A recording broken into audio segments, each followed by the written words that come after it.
From years of anxiety to warrior and mentor, Bradley Robinson created the Anxiety Project to help you end your anxiety naturally. Let's mold the new you and let's end anxiety together. Hello and welcome to episode 176 of the Anxiety Project podcast. I am Brad Robinson. Today is a Q&A episode, so I'm going over your questions, answering them in as much detail as I can. And you guys, thank you for sending me such great questions. The ones I'm answering today include adopting a routine for healing. Then I'm answering a question about breaking the cycle of addiction. And then another question is from someone who's witnessed and went through the experience of watching a family member suffer in the hospital and then passing away, and then being stuck in that traumatic experience and how you can release that experience and heal yourself. So great questions today.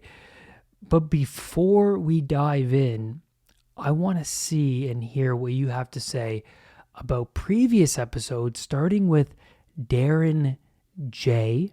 He says, when you said that by bypassing that primitive brain, you are increasing your pain tolerance, something clicked for me.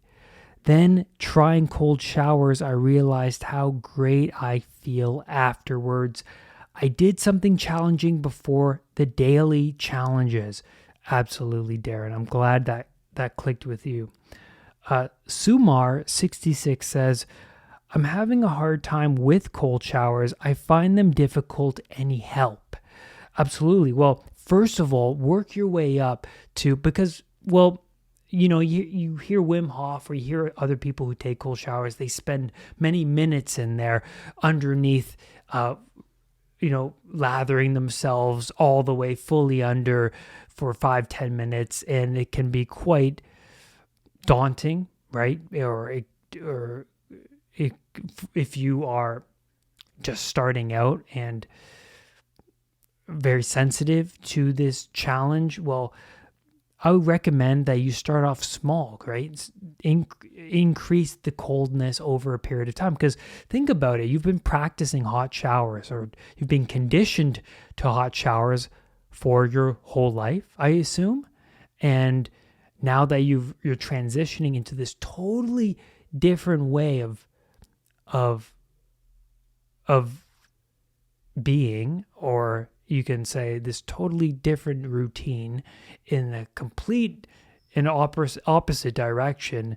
Well, start off by taking a hot shower, and then the second half increasing the cold. But then also set a goal of maybe one cold shower a week, right? Because you're improving, right? At least one day of the week, you are taking that cold shower. So if you're having a hard time getting into that routine, Sumar, set the goal, set the bar just a little bit higher than it is now. And, write on a calendar, okay, this is the day I'm taking a cold shower. I'm going to try one day a week.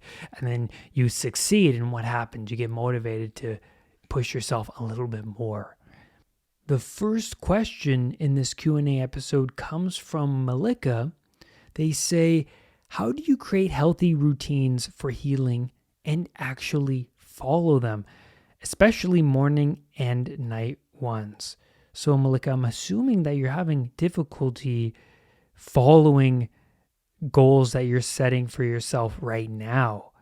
But also, more importantly, you have to figure out what are the routines of people that are getting the results you want. So if your current patterns of behaviors aren't producing the results you want, then you need to adjust your strategies. At first, you have to copy the habits of someone else's routine, before you turn it into your own. So the habits of the person who is in the physical and mental state that you want for yourself is the way forward. So what are they doing? Are you getting the results you want now? Well, no. Okay, well, you have to adopt the routines of someone who is getting the results you want. And it's best that you, Malika, you don't create habits or a new routine, but you follow the routine of somebody. You have to be the student. Set a consistent wake time. This is the first thing I recommend. So I'm going to lay out for you, Malika, what I do and copy what I do. And then you'll see eventually over time, you might not like one little thing I do, and you might make that one little thing into your own thing. But first, copy what I do. First thing, set a consistent wake time. I used to be the guy to wake up at 10:30 every day, and my sleep cycle was atrocious. And a poor sleep cycle interrupts your circadian rhythm, and this disrupts your anxiety. It can make the chaos of the day much, much worse. You want to regulate your sleep. You want to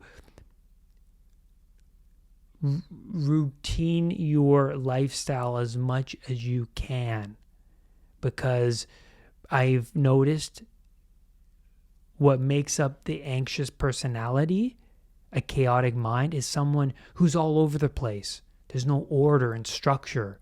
Structure is key. So keep your wake time consistent every day, no matter what. And your body will adjust to it. Your body will eventually say, oh, it's 6 a.m. I'm wide awake, because your circadian rhythm has adjusted to this sleep cycle. But at first, you have to adjust to this new wake time. And that's going to be difficult, but you have to stay with it and show the brain that, hey, even though I'm feeling tired at 6 a.m., I'm getting up anyways. Because why? Well, I'm proving my old self wrong. The old me used to wake up at 10, 11, maybe even 12, right? But now I'm getting up early and I'm starting my day early and with some structure, with a sacred space that is for me and me only. And it also adds discipline too. Discipline is necessary. This is one of the tiny little wires that make up the cable of what is discipline, right? So think of the cable as, well, it's strong, it's sturdy, it won't break, right?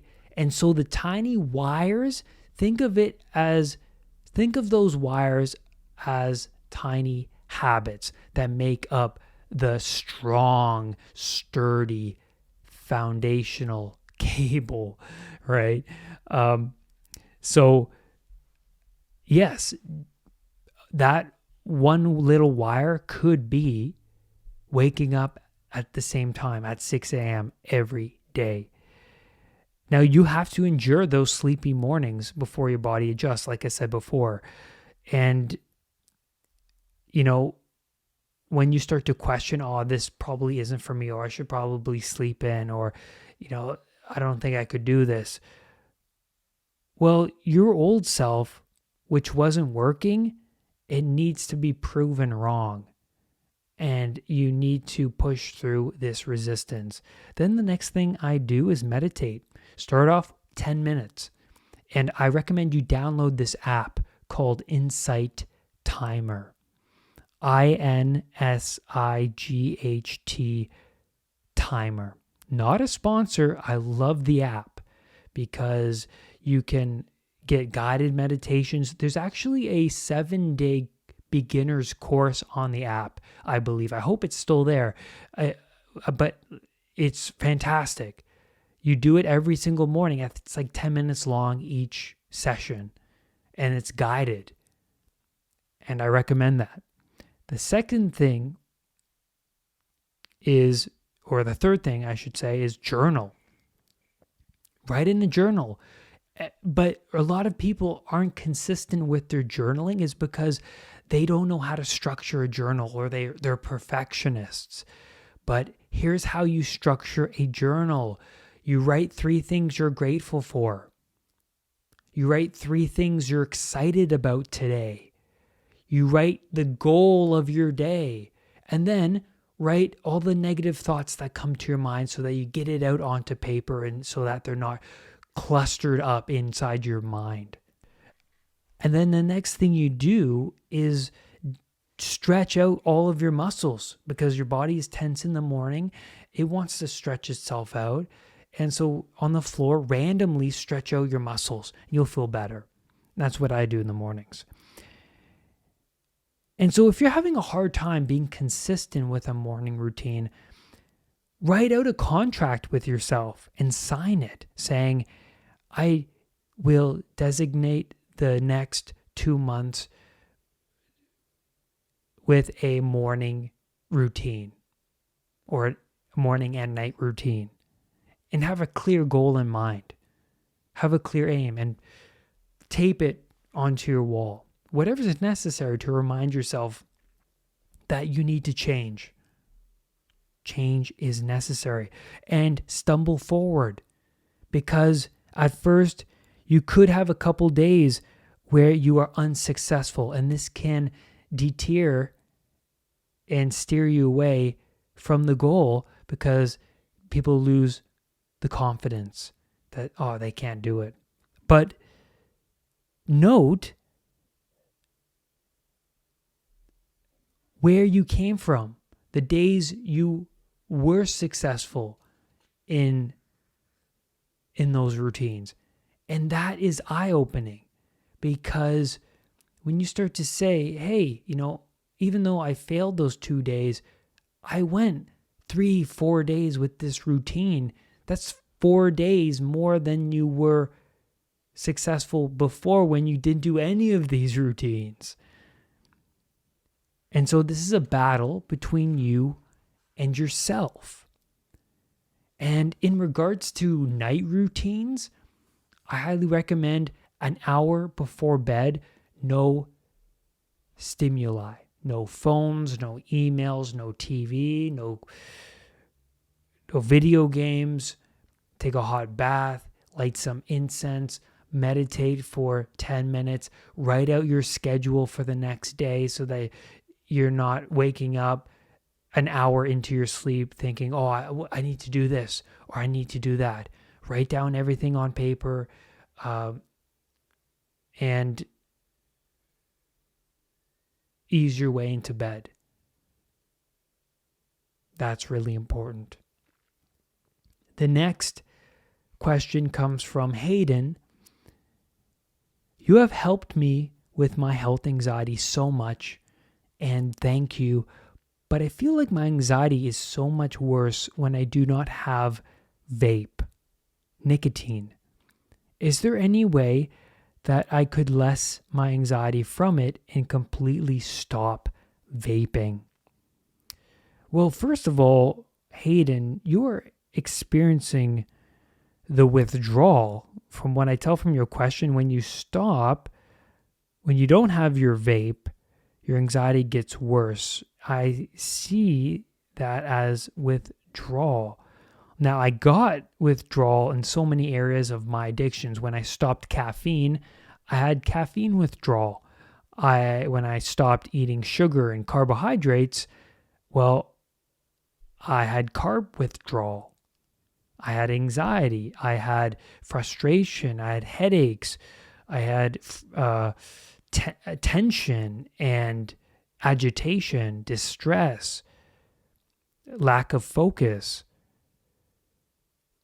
So you are using nicotine to bump up your reward pathways artificially.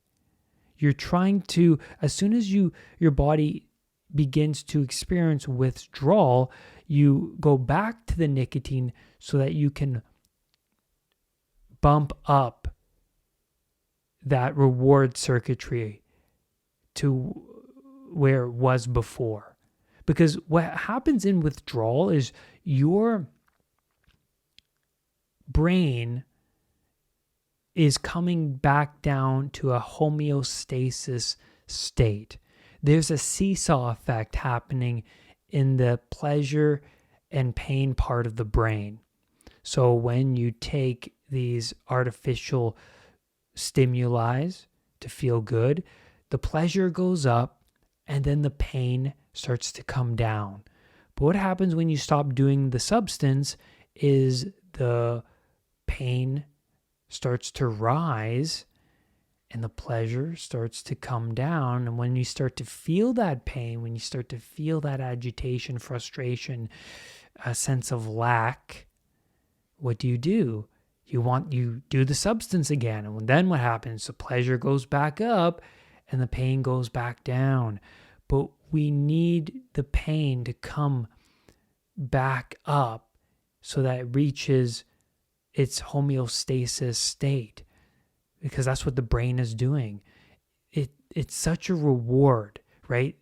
Pornography, drugs, alcohol, video games, Netflix, social media, we get these artificial rewards that are so great. And because they're so great, we get such a self-evident frustration when we stop using them. Because in all of human history, we haven't experienced these types of stimuli before. Back then, we got our reward circuits going by hunting and getting a kill and bringing it back to the tribe and feeling good that, yes, we got dinner tonight. We got food for the tribe. That felt great. And that motivated us to go and hunt again. But now we're being motivated to go back on Instagram. We're being motivated to go back onto porn or to take nicotine or the cigarette, right? And so without the pain, there's no gain. You have to go through the withdrawal to gain the homeostasis state, the balance, right? Now, I ask you, Hayden, why do you want to stop vaping? Do you not like being dependent on this substance? And you know unconsciously that it is not serving your overall health? And so attach pain to not changing and pleasure to change. So list those reasons. What happens if you don't change in the next year? If you remain dependent on nicotine, what is happening? What does that you look like? What does this new you without nicotine look like? Are you going to be healthier? How would it feel to be not dependent on this substance?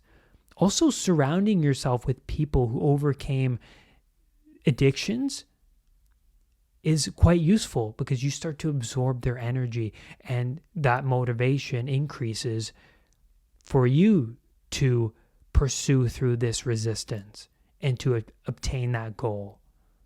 If you're hanging around people who are addicted and who are dependent, I wouldn't have got over my porn addiction if I was hanging around my friends who are addicted to porn.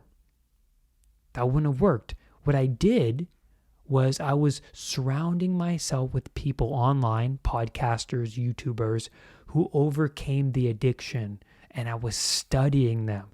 And by studying them, I was showing my unconscious mind, I value these people because I'm spending my time watching them. And thus, I value them. I value their personality. So I want to briefly go over the cycle of addiction.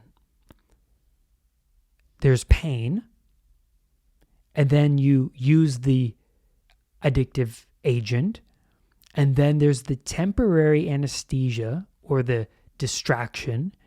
And then there's the consequence.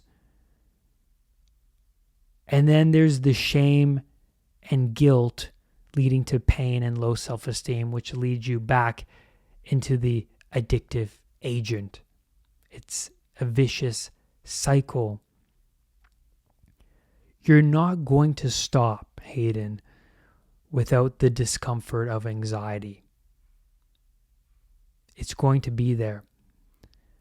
What can you replace vaping with? What can you replace vaping with? The brain needs to balance itself back. So shift your lifestyle choices around. Find people online that have overcome an addictive substance. And what do they look like? What do they recommend that you do? And I want you to adopt new routines, breaking patterns. And you have to essentially go through the pain of the withdrawal. That's what you have to do. You have to face that pain. It's a challenge, but it could be the greatest challenge of your life. And what I mean by that is the most rewarding, because yes, you have to face the dragon, but after you get the gold. Thank you for your question. The next question comes from Jade. I can't help but replay a traumatizing memory of a family member in the hospital. It brings me such sadness and heartbreak. They have passed since.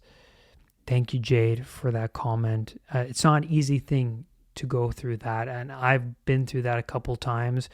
One with my grandfather, who suffered in the hospital, and it was quite the traumatizing experience for me. Now, how I overcame that and how my clients and the people that I've studied, how they overcome this kind of trauma, is to let the emotions come back up and relive the experience to some degree. And so images creates emotions, right? Because I'm sure that when you are rehashing out this experience in your mind's eye, that you don't feel too good. As you said in your question, it brings out sadness and heartbreak. And the unconscious mind is presenting unresolved feelings to you, Jade. I'm sure you didn't know at the time when you're in the hospital how to handle all of that distress, right? It's an imprint. Your analytical mind was out to lunch, and you were just absorbing this wave after wave of negative emotion. And the fact that it's so vivid in your mind's eye is your unconscious mind telling you this thing needs to be resolved. It needs to be resolved because it doesn't want to be in that kind of situation again in the future. And so play the memory out and let the emotions come up. Then imagine what you would do in that situation to make it more empowering. What would you do? What would you say to the loved one? Would that loved one, would they have wanted you to hold on to this sadness? What could they say to you? Imagine what they would say. Imagine giving them a hug and telling them how you feel about all that has happened. And then ask yourself, are they currently suffering? Well, in your case, no, they passed. Suffering is not existent in their life anymore. Their suffering body is no longer here on earth. Is it useful for me to continue to suffer? Break that negative emotional grip over them by imagining healing images. You have to show the unconscious mind that there is safety around this experience rather than fear, dread, pain. The more you attach safety to this memory, the more your unconscious will let it go. This is reframing at its finest. So talk to them in your mind's eye. Talk with them and spill to them all of your emotions, all those stored up emotions. Bring it all up and speak with them. The unconscious needs to know that this is in the past and no longer needs to be held on to. I have a releasing trauma exercise on my website, on the YouTube channel. So we'll go to the Anxiety Project YouTube channel. Under meditations, you'll find a healing trauma exercise. Do this exercise on this experience, Jade. Do this today, because the answers and the healing comes from the confrontation of the things that we do not want to confront. Without confronting these past stored emotions, we are never going to get past them, and the unconscious will continue to hold on to them, and thus you'll be stuck in the past day after day, month after month, year after year. It's time to let that go. And that's where I'm going to leave you on today's podcast episode. Thank you so much for being here with me today. Lastly, do not let anxiety define who you are. I will see you on the next podcast episode. Bye for now. Brad's powerful anxiety recovery program is now available at unpluganxiety.com. The Anxiety Project program is downloadable and puts the power of anxiety recovery in your own hands. Visit unpluganxiety.com for more details. Recovery starts now.